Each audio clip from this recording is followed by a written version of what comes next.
Good morning, every viewers. This video is belongs to standard 7th, and today we are going to study a newer chapter, namely our changing earth. Our changing earth, हमारी बदलती पृथ्वी. Means we have learned that in earlier period, in earlier times, we have learned that the crust or tectonic plates float on molten magmas. Means our earth, the upper surface of the earth, this is considered as plate. This considered of 7 major plate and some minor plate also. These plates that are major, that may be small also, some plates are small.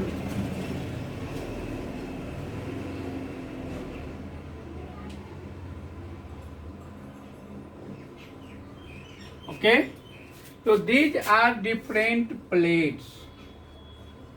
These are different plates, and these plates are considered as tectonic plate. This plate is considered as the tectonic plate. Do you know? This plate is considered as tectonic plate. This plate are float. मतलब ये जो plate है वो float कर रहा है molten मैग्माज के ऊपर. ओके, जिसे हम एस्थेनोस्फेयर कहते हैं. ये जो रीजन्स हैं, ये जो पार्ट्स हैं, इस पार्ट्स को एस्थेनोस्फेयर कहते हैं.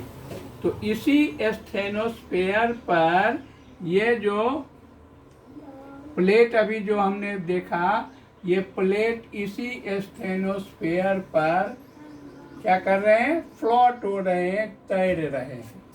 ठीक है, जिसे इस पार्ट्स को, इसको क्या कहते हैं? टेक्टोनिक प्लेट कहते हैं. ये टेक्टोनिक प्लेट कहलाते हैं, और ये जो है एस्थेनोस्फेयर कहलाते हैं. ठीक है, this is considered as asthenosphere and this plate are considered as tectonic plate. Movement of this plate, ये जो प्लेट है, इस प्लेट के बीच मूवमेंट होता है. आप आगे पीछे प्लेट होते रहता है. ये प्लेट में जो मूवमेंट होता है, जिसके कारण इस अर्थ पर चेंजेस, जैसे ये दो प्लेट है, ये दो प्लेट आपस में टकराया और नीचे का जो हिस्सा ये अपराइज हो रहा है, तो ये इस तरह का शेप ले लेता है, जिसे माउंटेन कहते हैं. ठीक है, तो ये rise to change on the earth surface. तो जिसके कारण इन साइड के कारण ये यहाँ पर क्या होता है? ये चेंज हो जाता है. ये जो सीधा फ्लैट सरफेस था वो माउंटेन में कन्वर्ट हो जाता है. So these plates may be moved and changed and create a lot of changes on the earth's surface. There are external forces like erosion. इसके अलावे जैसे ही अर्थ का कोई हिस्सा ऊपर उठता है, तो उसे छोटा करने के लिए भी बहुत सारे एजेंट हैं जो चलते रहते हैं, काम करते रहते हैं. वो एजेंट हैं विंड, वो एजेंट्स हैं रिवर, वो एजेंट्स हैं विंड, रिवर, ग्लेशियर्स. तो ये सभी एजेंट हैं जो, अब ये माउंटेन बन गया तो इसको छोटा करने के लिए यहाँ विंड काम कर रही है. इस विंड है, इसे सॉर्ट आउट करती है. ग्लेशियर इसको काटती है और काट के नीचे लाके यहाँ जमा करती है. तो ऐसे ही देयर आर एक्सटर्नल फोर्स, बाहरी फोर्स. एक्सटर्नल मीन्स बाहरी, बाह्य. तो बाहरी फोर्सेस हैं जिसमें इरोजन भी कहते हैं, वेदरिंग भी कहते हैं, डेन्यूडेशन भी कहते हैं, ये प्रक्रिया है। तो इस प्रक्रिया के तहत क्या होता है, अर्थ सरफेस में चेंजेज आता है। ओके, तो इसी चेंज का ही हम स्टडी करेंगे इस चैप्टर में। अभी शॉर्ट में ही हम रखते हैं। पहले आपको ये समझ लेना है कि इंटीरियर फोर्स और exogenic, endogenic and exogenic force क्या है।